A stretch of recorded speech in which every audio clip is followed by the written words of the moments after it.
नमस्कार साथियों। तेरी मेरी कहानी साइकोलॉजिकल सेशन में आप सभी का स्वागत है। और आज फिर एक नई कहानी के साथ तेरी मेरी कहानी में हम सब एक दूसरे के साथ कुछ अपने विचारों को बांटेंगे। और आप सभी से मैं रिक्वेस्ट करूंगी कि आप लोगों के जो भी कमेंट्स हैं और प्लस आपके जो भी कुछ प्रॉब्लम्स हैं तो आप उनको चैट बॉक्स में और हमारे हेल्पलाइन नंबर पे ज़्यादा से ज़्यादा भेजें। काफ़ी हमको मैसेजेस और कमेंट्स रेगुलर रिसीव हो रहे हैं और आप लोगों का एप्रिसिएशन भी हमको मिल रहा है। Thank you so much for that. So आज का सेशन स्टार्ट करने से पहले मैं कुछ सेकंड का आपसे वक्त लूँगी और चाहूँगी कि आप इस बहुत ऐसे माहौल में जो कोविड का माहौल चल रहा है उसमें जो भी हमारे आसपास कुछ हमारे अपने प्रिय लोग और हमारे आसपास जिनको जो हम उन्हें जानते थे, नहीं भी प्रिय थे बट हम उनसे परिचित थे, तो उन सब का इस तरीके से जाना अचानक से वो सब एक बहुत ही खेद का विषय है। तो मैं अपने इस प्लेटफॉर्म से तेरी मेरी कहानी साइकोलॉजिकल सेशन से उन सभी लोगों की आत्मा की शांति के लिए नमन करती हूँ और ईश्वर से प्रार्थना करती हूँ कि उनके परिवार में और हमारे आसपास जो समाज में एक ये बहुत ही दुख की स्थिति व्याप्त हो गई है, ये जल्दी से जल्दी ईश्वर इससे हमें मुक्ति दिलाए। और मैं आशा करती हूँ कि ये जो हमारे अंदर की शांति है और हम इसे अपने वातावरण में भी जल्दी महसूस कर पाएंगे। तो मेरा उन सभी जो इस समय एक ग्रीफ की स्थिति से गुजर रहे हैं और जिन्होंने अपने अपनों को खोया है, तो मेरी सहानुभूति और मेरा एक उनके साथ अलग सा एक प्रेम उन सब के साथ है। तो आशा करूँगी कि जो भी इस मेरे वीडियो को देखें तो उन सब के पास भी कुछ अगर ऐसी घटनाएं हो रही हैं तो प्लीज़ वो भी रोज़ कुछ अपनी संवेदनाएं उनके प्रति ज़रूर रखें। वो हम सबका एक अच्छा एक मानवीय व्यवहार भी मिलता है, उसमें हमें किसी को दिखाने की ज़रूरत नहीं है। बट हम अगर अकेले में भी उन सब आत्माओं की शांति के लिए एक कुछ सेकंड देते हैं तो वो एक हमारी श्रद्धांजलि होगी जो अब हमारे साथ नहीं है। ठीक है, आज के तेरी मेरी कहानी के सेशन को हम शुरुआत करते हैं ज़्यादा वक्त ना लेते हुए। तो मुझे आप लोगों के बहुत सारे कमेंट्स आए, उसमें मैंने अब हर एपिसोड को 3 भागों में डिवाइड कर दिया है, क्योंकि कोई ना कोई अभी भी मेरे पास जो कमेंट्स आ रहे हैं कि फीमेल्स रह जा रही हैं, तो मैं बहुत जल्दी ही उनके ऊपर भी एक अपना सेशन पूरा तैयार करूँगी और कोशिश करूँगी कि मेल फीमेल और बच्चों तीनों पर एक कुछ कॉमन टॉपिक्स को आगे हम इसको जेंडर वाइज भी कुछ अच्छा आप लोगों तक पहुँचा पाऊँ। तो चलिए आगे बढ़ते हैं कुछ चंद लाइनों के साथ, जैसा कि हमने इसका रिवाज शुरू किया है तेरी मेरी कहानी का। तो एक कुछ डायलॉग्स सुनने में नज़र आते थे और कुछ धुनें सुनने में नज़र आई हैं, जिसमें से एक बहुत हमारे टाइम की एक धुन हुआ करती थी, इट्स माई लाइफ एक सॉन्ग था और बहुत ही जोश के साथ ये से बजाया करते थे और उसके बाद महसूस किया करते थे एक एनर्जी है, एक अलग सा उत्साह है, एक हमें मिल गया है कुछ फ्रीडम ऑफ स्पीच कि इट्स माई लाइफ, यानी कि मेरी मर्जी, मैं चाहे ये करूँ मैं चाहे वो करूँ, मेरी मर्जी। तो आप समझ ही गए होंगे कि ये मर्जी चलाने वाला और इट्स माई लाइफ कहने वाला कोई और नहीं हमारा युवा है।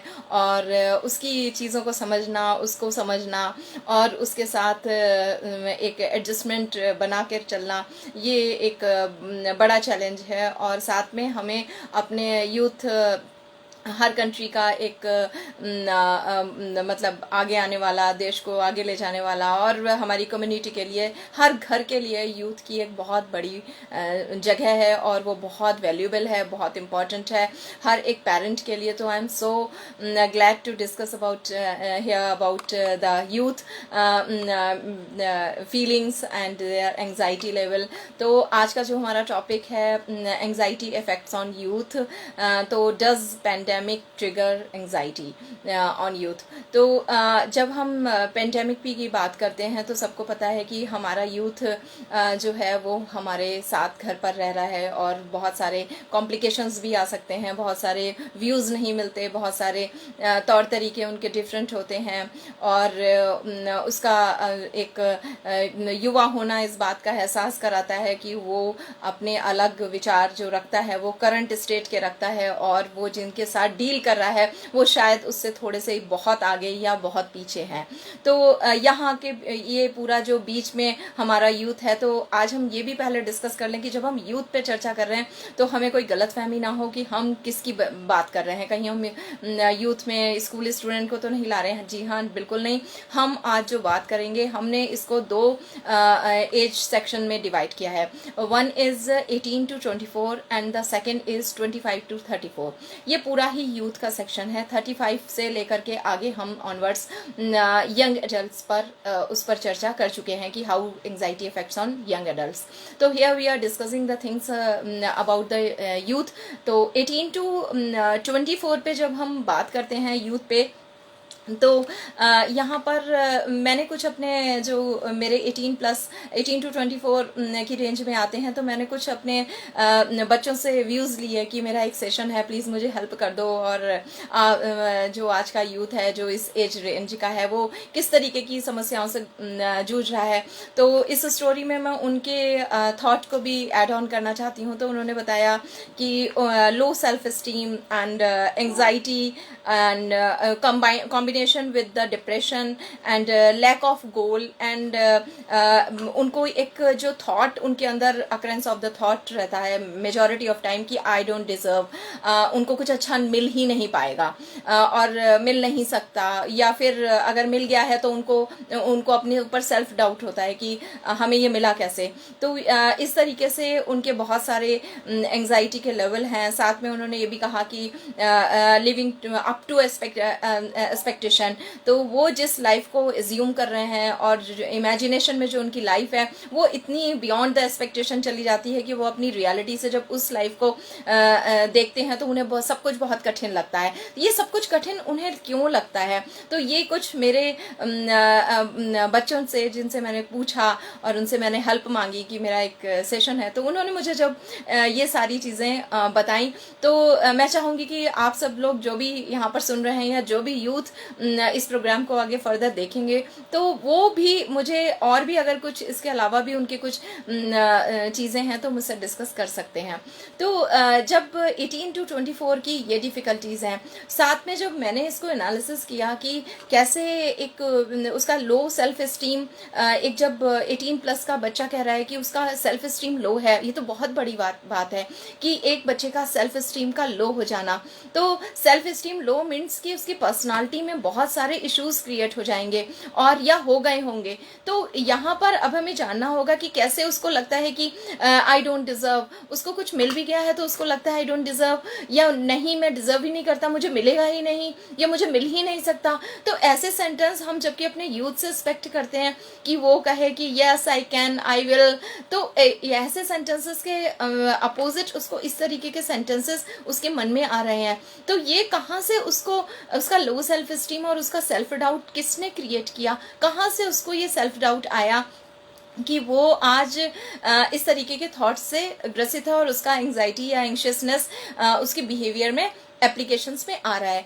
तो यहाँ पर जब हम 18 to 24 को देखते हैं, तो मैं यहाँ कुछ उनके रीजंस किनकी वजह से उनकी एंग्जाइटी का लेवल, आज हम इसमें बिल्कुल टाइम नहीं गवाएंगे कि कैसे सिम्टम्स होते हैं। एंग्जाइटी मीन्स जो हमने प्रीवियस सेशन में बताए थे कि एंग्जाइटी में जब वो माइल्ड लेवल पे होती है तो वहाँ पर एक बच्चे का, व्यक्ति का थोड़ा सा इरिटेबल मूड और थोड़ा सा एक डिफरेंट से जोन में लगता है, वो एकदम से हर चीज़ को नो कहता है, फर्स्ट आंसर उसका नो में आता है। उसकी विलिंगनेस, थोड़ी सी विल पावर और विलिंगनेस जो है towards the work, towards the out going जो है वो काफ़ी ज़्यादा एक दिखती है कि या तो बहुत डल हो गई है एक डलनेस सी फीलिंग हमें दिखने लगती है। तो हम सिम्टम्स पे ना जाके हम रीजंस पे जाएं और रीजंस के बाद हम सीधे कि कैसे हम इन रीजंस को एक्सक्लूड कर सकते हैं अपने यूथ की लाइफ से। तो यहाँ पर कुछ पेरेंट्स भी होंगे, सब कुछ पेरेंट्स को ही नहीं करना है और सब कुछ यूथ को भी नहीं करना है, ये एक पूरा टीम वर्क है जो इस कम्युनिटी के हर उस व्यक्ति को करना है जिसका कनेक्शन किसी भी यूथ से है जो 18 to 34 की रेंज में आ रहा है। तो जब हम 18 to 24 पे बात करते हैं, सबसे पहले हमारा 18 ईयर्स का बच्चा जो अपनी स्कूलिंग का एंड कर रहा है, यानी कि या तो वो 12th में है या 12th पास आउट कर चुका है या करने वाला है, तो यहाँ पर वो कई सालों से 18 to 24 को कैसे एंग्जाइटी मिलती है, वो कई सालों से अपने स्कूल के प्रेशर में अंदर से उसके एंशियसनेस बढ़ रही होती है। उसे होमवर्क कंप्लीट करना है, असाइनमेंट कंप्लीट करना है, या उसके कुछ और ऐसे एक्स्ट्रा करिकुलर एरियाज हैं उसमें उसको अपना प्रेजेंटेशन देना है। वो डांस बहुत अच्छा करता है, कुछ कंपटीशन में जाना है, उसे डिबेट में पार्टिसिपेट करना है, वो कैसे बोलेगा, वो बोल पाएगा नहीं बोल पाएगा, ऐसे उसे बहुत सारे इश्यूज धीरे धीरे अपनी स्कूलिंग एज से ही उनकी अक्रेंस हो रही होती है। तो वहां से स्कूल का प्रेशर, फिर उसके बाद जैसे ही वो 17 18 में आ रहा है, वहां से उसको फ्यूचर रिलेटेड, फ्यूचर डिग्री का बहुत ज्यादा एक स्ट्रेस आ जाता है। फ्यूचर डिग्री में वो क्या करेगा, वो साइंस है तो क्या करेगा, कॉमर्स है तो क्या करेगा, उसने ह्यूमैनिटीज ली है तो क्या करेगा। यहाँ पर एक पेरेंटल और सोशल का अनसीन प्रेशर सारे पेरेंट्स आज एक डायलॉग बहुत ही ओपनली देते हैं कि नहीं, हमने तो कोई प्रेशर नहीं बिल्डअप कर रखा है और हमारा कोई प्रेशर नहीं है। But unseen pressure her parent का अपने बच्चे पर है, क्योंकि वो कहीं ना कहीं अपने बच्चे से एक्सपेक्ट कर रहा है कि वो अच्छा ही करेगा। अब ये जो वो अच्छा ही करेगा या उसे अच्छा ही करना चाहिए, क्योंकि हमने उसे इतनी सारी फैसिलिटीज प्रोवाइड करी हैं, अच्छी स्कूलिंग है, ट्यूशंस हैं और सारी चीजें हैं जो एक बच्चे को अपनी लाइफ में चाहिए होती हैं। तो पेरेंट्स के लेवल पर उनका ये सेंटेंस कि हम इनसे कुछ हमने कुछ बोला नहीं है, जो मर्जी हो वो करो, बट दे आर अनसीनली एक्सपेक्टिंग कि हाँ हमारा बच्चा अच्छा ही करेगा। इसी तरीके से सोशल प्रेशर, हमारे जो रिलेटिव्स हैं, हमारे जो कजन्स हैं, अब वो वाला प्रेशर जो एक, अगर मैं अपनी बात करूं तो हमारे टाइम पर होता था कि पूरे कॉलोनी और पूरे उस एरिया में एक प्रेशर डेवलप रहता था कि हमें बताना होता था कि क्या कर रहे हैं। बट आज की डेट में उस वाले प्रेशर से पेरेंट्स बाहर आ गया है, लेकिन फिर भी ना चाहते हुए भी unseen pressure, social pressure buildup है, क्योंकि आपका जो रिलेटिव है, जो कजन्स है, उनमें भी आपस में एक कंपटीशन है, सिबलिंग्स में कंपैरिजंस है। वहां पर भी एक बच्चे के अंदर जैसे ही वो 11th और 12th में आ रहा है, उसके ऊपर अनसीन प्रेशर बिल्डअप होता चला जा रहा है। साथ में उसको एक जो इमेजिनरी, इसके साथ साथ वो एक तरफ तो अपनी प्रीवियस लाइफ से रिलेटेड प्रेशर को बिल्डअप कर रहा है, पेरेंटल प्रेशर और सोशल प्रेशर को अपने अंदर ला रहा है। साथ ही साथ इसके साथ उसके अंदर कुछ और भी चीजें डेवलप हो रही हैं जिनको लेकर भी वो एंग्जाइटी या एंशियसनेस में रहता है। जैसे अभी फ्यूचर में वो कौन से कॉलेज में जाएगा, उसका एक इमेजिनरी कॉलेज लाइफ, उसको लेकर भी उसके अंदर बहुत सारे कई बार उसे होम सिकनेस भी होती है, मैं घर से बाहर कैसे जाऊंगा, या मुझे अच्छा कॉलेज मिलेगा या नहीं मिलेगा, अगर मिल जाएगा तो मैं वहां कैसे रहूंगा, कैसे लोग होंगे, अगर वो दोस्ती नहीं कर पाता तो वो दोस्ती कैसे कर पाएगा, वहां पे उसको वो कोजी एटमॉस्फेयर नहीं मिलेगा जो वो यहाँ पर एक लेकर चल रहा है। तो इन सारी चीजों को लेकर भी हमारा यूथ 18+ अच्छे खासे एक एंशियसनेस और एंजाइटी में रहता है। साथ में उसको कई बार रिग्रेट होता है अपने प्रीवियस स्कोर्स को लेकर। रिग्रेट मीन्स कि उसने शायद थोड़ी और अच्छी पढ़ाई कर ली होती तो वो थोड़ा सा और अच्छा कर सकता था, उसने अगर ये नहीं आर्ट साइड या ह्यूमैनिटीज ले लेता या वो कॉमर्स ले लेता तो then he will do better. वहां पर अगर उसको बहुत सारे रिग्रेट्स भी हो रहे होते हैं अपनी स्कूलिंग और प्रीवियस लाइफ को लेकर, मैंने कभी स्पोर्ट्स नहीं खेला, मैंने मोबाइल बहुत ज्यादा किया, इस तरीके से जो वो रिग्रेट करता है ये भी उसके अंदर एक एंशियसनेस को डेवलप कर देता है। इसके साथ उसके अंदर his fascination towards the freedom, वो बिल्कुल एक दीवानगी होती है, एक उसके अंदर एक फैसिनेशन होता है कि मेरी जो फ्रीडम, अब मैं स्कूल के बाद कॉलेज जाऊंगा देन आई गेट फ्रीडम। तो वहाँ पर भी उसके अंदर एक फ्रीडम को लेकर के बहुत सारे थॉट अकरेंस हो जाती है। Missing of the self wellbeing, उसे खुद को कैसे अच्छा और स्वस्थ बनाना है, ये कंप्लीटली आज के युवा में 18 प्लस में और इन स्कूलिंग टाइम लगभग मिसिंग है। क्यों मिसिंग है, then we will discuss the things in later on.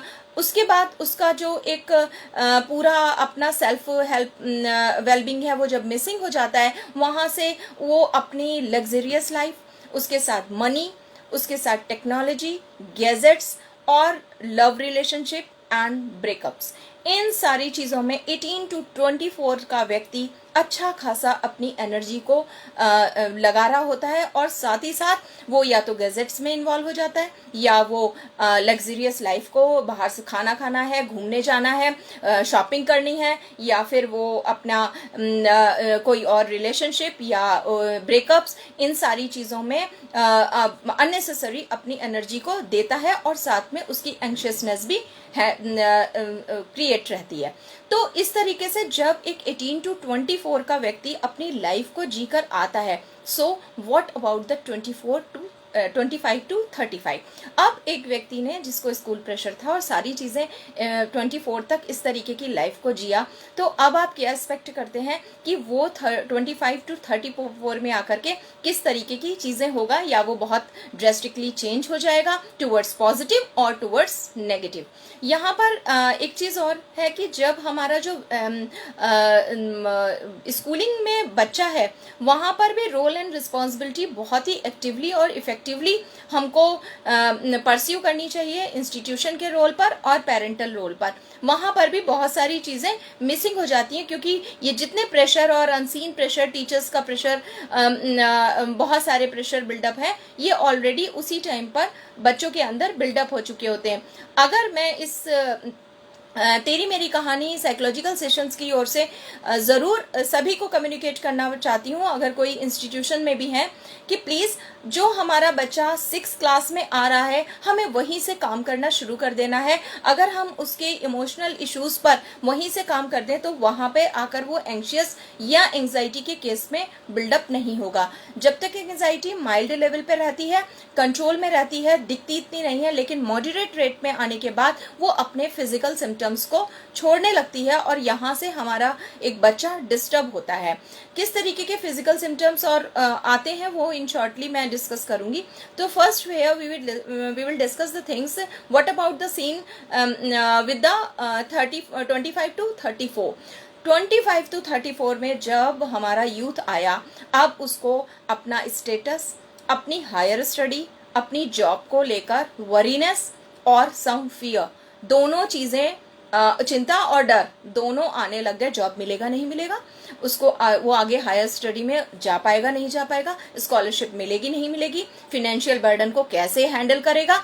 25 to 34 का युवा इस पूरी सारी चीज़ों में बिजी हो जाता है। देन अगेन यहाँ पर भी उसको regret of what he has done in his previous life.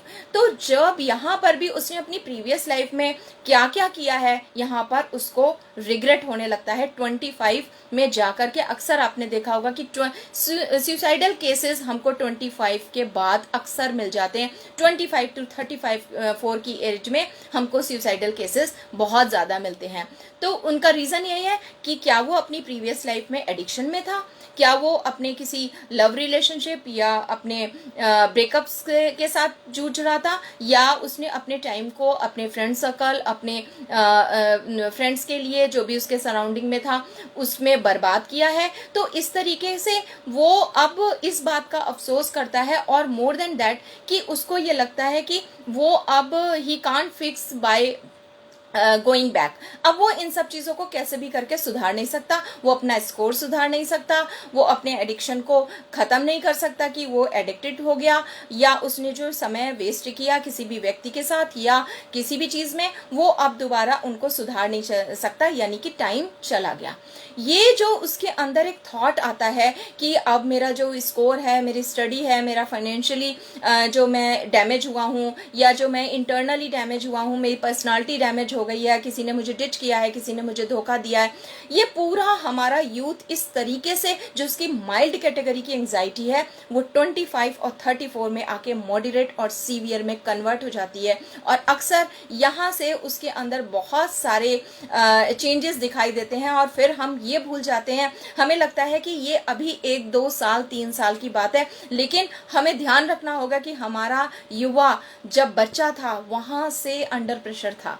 तो हमें अपने युवा को कैसे हम उसको एक रिलैक्स मोड पे रख सकते हैं, ये हमारी रिस्पॉन्सिबिलिटी भी है और प्लस हमें करना भी चाहिए, ज़रूरी है। तो वहाँ से जब हमारा 35 और 24 टू 34 तक का एज का ग्रुप का व्यक्ति अपने आप को हाई एक्सपेक्टेशन और प्रेशर में अपने आप को दबा हुआ पाता है और उसको लगता है कि दुनिया जो मुझसे एक्सपेक्ट कर रही है मैं उसको वो नहीं दे पाऊंगा, उसमें पेरेंट्स, उसमें उसके सोसाइटी सब कोई आ जाता है, वहाँ से वो वापस लौटता है या भाग जाता है। तो ये जो वापस लौटना है और जो भाग जाना है, इसके बीच में एक और चीज़ आ जाती है, सुसाइडल अटेम्प्ट्स, या वो कमिट कर लेता है सुसाइड। तो यहाँ पर वो सुसाइड ना करे, वो भागे भी नहीं, और वो वापस आने में एक जो उसका गिल्ट प्रॉन्स एरिया डेवलप होता है, तो हम उसे कैसे इन सब चीज़ों से निकाल सकते हैं। तो फिजिकल सिम्टम्स भी यहाँ पे हार्ट के इश्यूज, बीपी और शुगर, ये सब अक्सर अर्लियर एज में इन सारी कंडीशन में क्रिएट हो जाती हैं। अगर बच्चा है तो उसको बॉडी एक हो जाएंगे, बच्चा मीन्स कि 18+ है तो उसको बॉडी एक, स्टमक अपसेट, हेडेक्स, ये सब स्टार्ट हो जाते हैं। और 25+ वाले को फिर उसके शुगर और बीपी और हार्ट के ट्रबल्स, ये सब स्टार्ट हो जाते हैं। यहाँ पर अगर वो 18+ है तो कई बार वो कॉलेज छोड़ के बार बार घर आ जाता है, तो पेरेंट्स समझ नहीं पाते कि क्या चीज़ें हो रही हैं, तो यहाँ पर उसका अवॉइडिंग टेंडेंसीज हो जाती हैं। आप देखेंगे कि जैसे ही वो 17 और 18 में आया, वो सोशल गैदरिंग को अवॉइड करने लग रहा है, उसका स्लीप डिस्टर्ब हो जाता है। तो इस तरीके के छोटे छोटे से उसके बिहेवियर में आप अगर चेंजेस देखते हैं, वो छोटी छोटी बातों पे गुस्सा आ जाता है, आपके साथ खराब तरीके से बैड टेम्पर यूज़ करता है। तो अगर आप अर्लियर इन चीज़ों को डिटेक्ट कर लें तो बहुत इजी होगा कि हम प्रोफेशनल हेल्प को लेकर के, ये आप क्लियर कर दूं मैं यहाँ पर, अगर बात यूथ की हो रही है तो यूथ सिर्फ पेरेंट लेवल पर या टीचर्स के लेवल पर कंट्रोल हो जाएगी उसकी एंग्जाइटी, ये एक मिथ है। और इसमें हमें बहुत ही इमीडिएटली जल्दी इसमें हमें प्रोफेशनल हेल्प ले लेनी चाहिए, without any shame and without any hesitation. हमें हमारे बच्चे को काफ़ी हद तक कम्युनिकेट है कि हाँ, एक मेंटल हेल्थ प्रोफेशनल्स इस पर काम करते हैं, but parents are in in again social pressure, और उनका अपना एक मेंटल थॉट है कि वो बच्चों को नहीं समझ पाते और उनको लगता है कि ये एबनॉर्मल लोगों के लिए किया जाता है, हमारा बच्चा तो बहुत होशियार है, बहुत स्कोरिंग है, वो तो हाई स्कोर लाता है, टॉप करता है। किंतु ये अगेन एक जो मिथ है वो हमारे यूथ की लिए बहुत ज़्यादा डिफ़िकल्ट हो जाता है। तो साथ में यहाँ पर पेरेंट्स अक्सर बच्चों के साथ समय बिताते हैं, बच्चों के साथ बात करते हैं, उनको घुमाने ले जाते हैं। तो कई बार हमने ये भी देखा है कि पेरेंट्स अपनी तरफ से पूरी कोशिश कर रहे हैं, बट उनको अर्ली इंटरवेंशन की तरफ जाना है। अगर उन्होंने देखा कि 1 महीना या 2 महीना हो रहा है, रिपीटेटिवली चीज़ें नहीं चेंज हो रही हैं, तो इमीडिएट आपको हेल्प ले लेनी चाहिए, जिससे कि आप अदर जो क्राइसिस है या जो एक बहुत क्रॉनिक इश्यूज हैं, आप उनसे बच लें। यहाँ पर मैं जब बात यूथ के लिए कर रही हूँ, तो मैं यहाँ पेरेंट्स से ज़्यादा चाहती हूँ कि बच्चों के साथ जो हमारा यूथ है, हम उससे डायरेक्टली कनेक्शन में आ जाएं। तो मैंने एक यूथ के लिए पूरा एक टेक्नोलॉजी, एक टेक्निक बनाई है, CBL। What is CBL? तो हम इसको अब डिस्कस करते हैं कि कैसे हमारा यूथ खुद अपने CBL को करेक्ट कर ले। तो आपने बहुत सारे चीज़ें पढ़ी होंगी, तो यहाँ पर हम डिस्कस करते हैं CBL। CBL is a correction, balance and low. उसे किस चीज़ को करेक्ट करना है, किस चीज़ को बैलेंस करना है और किस चीज़ को लो करना है। सारी चीज़ें इतनी मिक्सअप हो जाती हैं यूथ की दुनिया में कि वो समझ ही नहीं पाता कि किसे करेक्ट करे, how to correct the things, how to balance the things and how to low degree किन चीज़ों को उसको करना है। तो यहाँ पर हम उसको बहुत ही इजीली CBL टेक्निक को इंट्रोड्यूस करते हैं। करेक्शन क्या करना है, उसको सबसे पहले अपने इनडिसिप्लिन रूटीन को चेक करना है और उसे करेक्ट करना है कि क्या आइडली एक जो अच्छा रूटीन माना जाता है, आइडियली मतलब जिसमें मेजॉरिटी ऑफ लोग जिसको स्टैंप लगाते हैं या जिसको एक्सेप्ट करते हैं। तो मेजॉरिटी ऑफ लोग जब जिस रूटीन को एक्सेप्ट करते हैं, हम उनसे अपने यूथ से कहूँगी कि अगर वो अपने एडल्ट्स या उनको फॉलो नहीं करना चाहता, पेरेंट्स को, मत करो। Go through the Google. आप लोग टेक्निकली बहुत स्मार्ट बच्चे हो, आप गूगल पे जाओ और वहाँ पूछो कि आइडियली एक इस अच्छा और एक हेल्दियर रूटीन क्या होता है। तो आप वहाँ से जानेंगे और फिर उस रूटीन को अपनी लाइफ में अपने अकॉर्डिंग उसको सेट करो।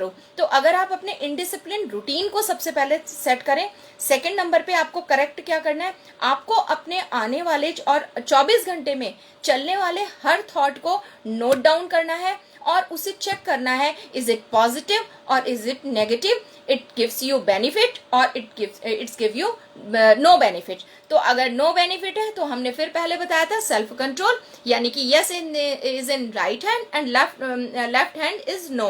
तो जो भी आपको बेनिफिट देता है उसको आपको सेलेक्ट कर लेना है और जो आपको बेनिफिट नहीं देता उसको आपको रिजेक्ट कर देना है। तो इस तरीके से जब आप सेल्फ कंट्रोलिंग पर जाएंगे तो वहां से आप अपने थॉट्स को 24 आवर्स के अंदर ही आज आने वाले थॉट को करेक्ट कर लेंगे। जब आप आज रोज का रोज सफाई करते रहेंगे अपने थॉट की और उनको करेक्ट करते रहेंगे तो गंदगी नहीं जमा होगी और आपके थॉट डिस्टर्ब कर पाए ऐसे थॉट आपको कभी आएंगे ही नहीं। और वो एक झुंड में जब हो जाते हैं इकट्ठे तब आपको परेशान करते हैं, तो वो भी आपको नहीं करेंगे।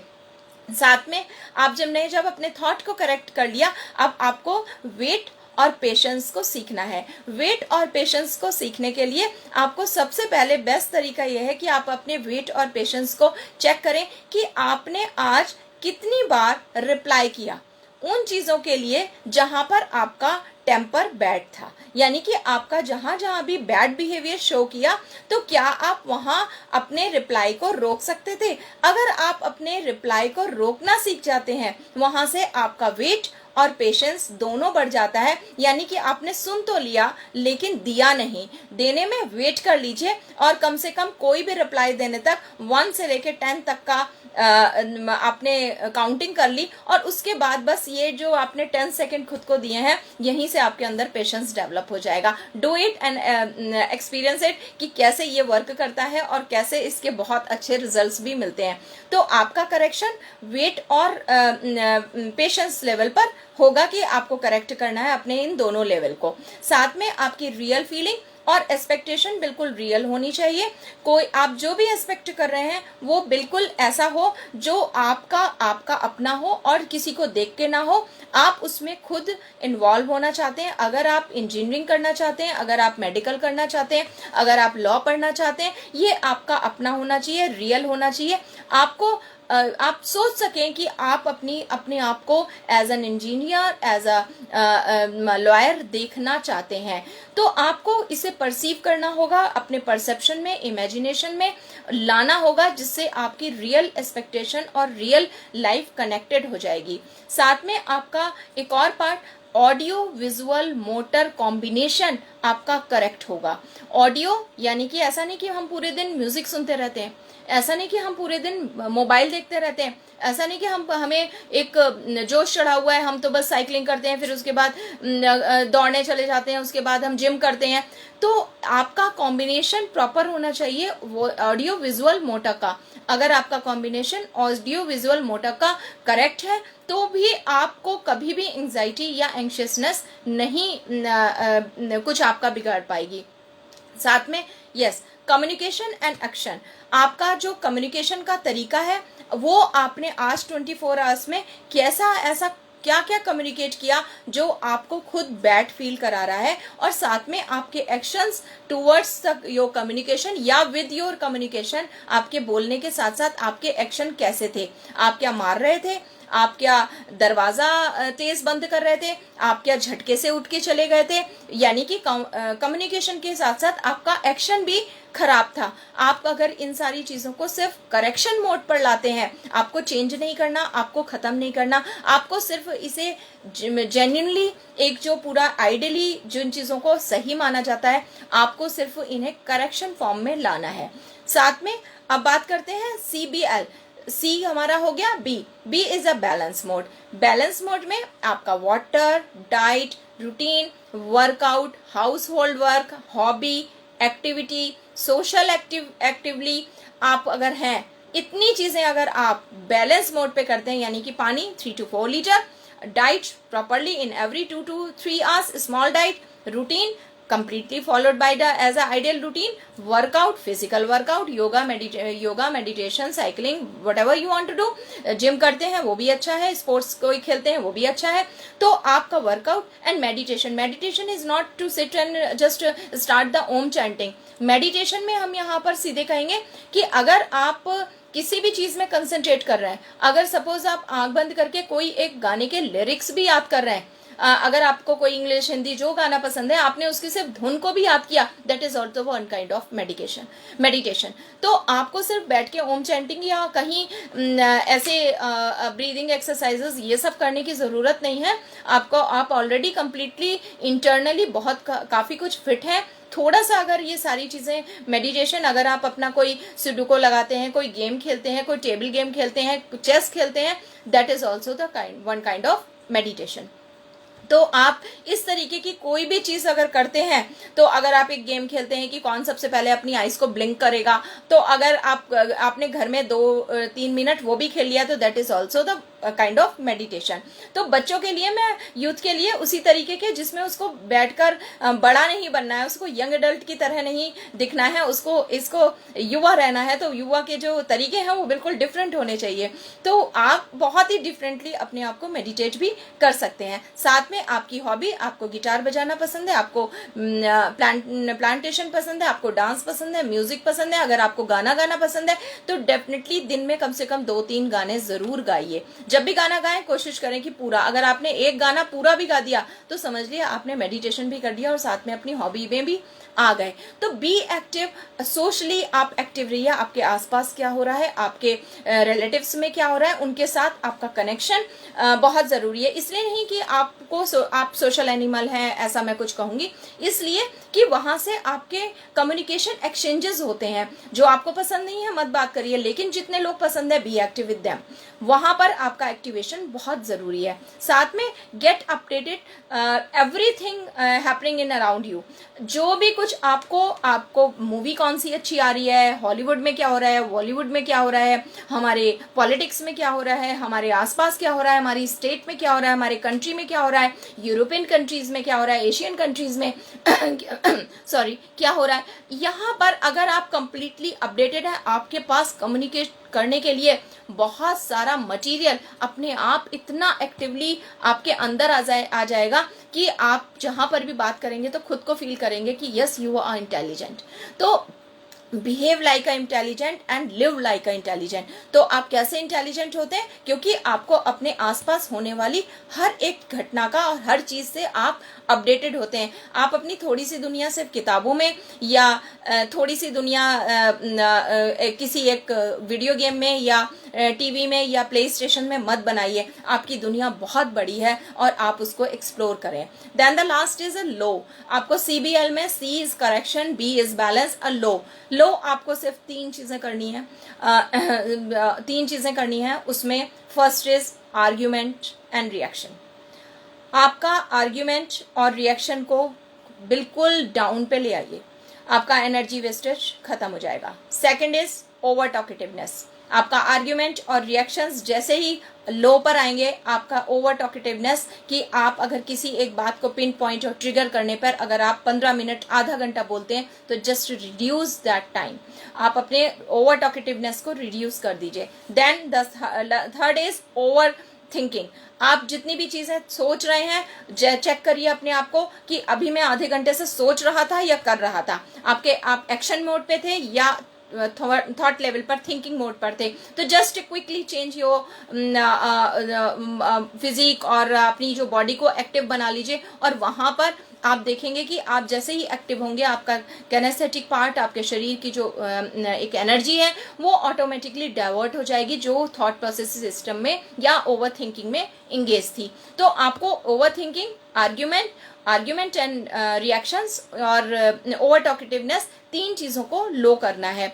तो हम आपसे ये नहीं कह रहे यहाँ पर आप मोबाइल देखना कम कर दीजिए, आप वीडियो गेम कम कर दीजिए, आप सोशल मीडिया कम कर दीजिए, nothing is there. As a psychologist मैं आपसे ये बिल्कुल नहीं कहूँगी कि आपने ये चीज़ें, आपका एंटरटेनमेंट का एरिया बंद कर दीजिए, बट बैलेंस क्या कर दीजिए और करेक्शन किसे कर दीजिए, और साथ में आप अपने लो एरिया किसको कर दीजिए। If you are following CBL तो डेफिनेटली हमारे यूथ को कभी एंजाइटी नहीं आएगी, और हमारा पेरेंट बहुत ही खुश होकर ये सुकून की नींद लेगा कि उसके घर का जो यूथ है वो बहुत ही फिट है, फाइन है, और वो आराम से अपनी लाइफ को के चैलेंजेस को सोच सकता है। साथ में हमारे आई थिंक कि आज का जो हमारा सेशन था यूथ पर फोकस था। अगर कुछ रह गया हो और कोई भी यूथ है, कोई भी पेरेंट है, अगर कोई मेंशन करना चाहता हो यहाँ पर अपनी चीज़ों को, अपनी प्रॉब्लम को, अपनी कंप्लेंट्स का, तो प्लीज़ आप चैट बॉक्स में उसे मेंशन कर सकते हैं। साथ में हम हर बार बात करते हैं एक अनहेल्दी थॉट की और एक हेल्दी थॉट की। तो फर्स्ट हम यहाँ डिस्कस करेंगे हमारा unhealthy thought. Today's youth has gone ashtray and is limited in its own word. ये जो थॉट है अनहेल्दी थॉट है। हमारे मैक्सिमम पेरेंट्स और हमारे आसपास ऐसा थॉट बोला जाता है, सर्कुलेट किया जाता है। तो please stop circulating this thought कि हमारा युवा भटक गया है और वो अपनी दुनिया में मस्त है या वो अपनी दुनिया में सुकड़ा हुआ है। ऐसा कुछ भी नहीं है। युवा हमारे साथ है, युवा हमारे बीच में है और हम उसके साथ हैं। यहाँ पर जो ज़रूरत है वो उसके साथ एडजस्ट करने की है, वो उसके साथ हमें उसको समझने की ज़रूरत है। अगर हम ये सारी चीज़ें करते हैं और हम समझते हैं तो हम देखेंगे कि हाँ, हमारा जो युवा है वो आज किसी भी एंजाइटी या एंशियसनेस से बाहर आ चुका है। तो thank you so much for watching तेरी मेरी कहानी। और तेरी मेरी कहानी में अपने हेल्दी थॉट को इंक्रीज करना और अनहेल्दी थॉट को एलिमिनेट करना, ये हमारा पर्पस है। तो फिर सैटरडे को फिर मिलते हैं आपसे इसी टॉपिक में। बस हमारा जो टारगेट होगा वो इस बार बच्चे होंगे कि एंजाइटी इन किड्स, तो उस पर भी हम फोकस करते हैं। और हमारे साथ बने रहने के लिए आप सब लोगों का बहुत बहुत धन्यवाद। तो इसी तरह मुस्कुराते रहिए, मास्क लगा के रखिए और वैक्सीनेशन के लिए ज़रूर जाइए। साथ में मोटिवेट कीजिए लोगों को और घर से बाहर कम जाएं, 2 गज दूरी बना के रखें। और ये कोरोना का काल बस यूं ही निकल जाएगा बहुत अच्छे से, और मेंटली और फिजिकली आप स्ट्रांग बने रहें और हमारे साइकोलॉजिकल सेशन से आप साइकोलॉजिकली भी बहुत स्ट्रांग बन जाए। तो इसी आशा के साथ आज फिर आप सब लोगों से विदा लेती हूँ। नमस्कार।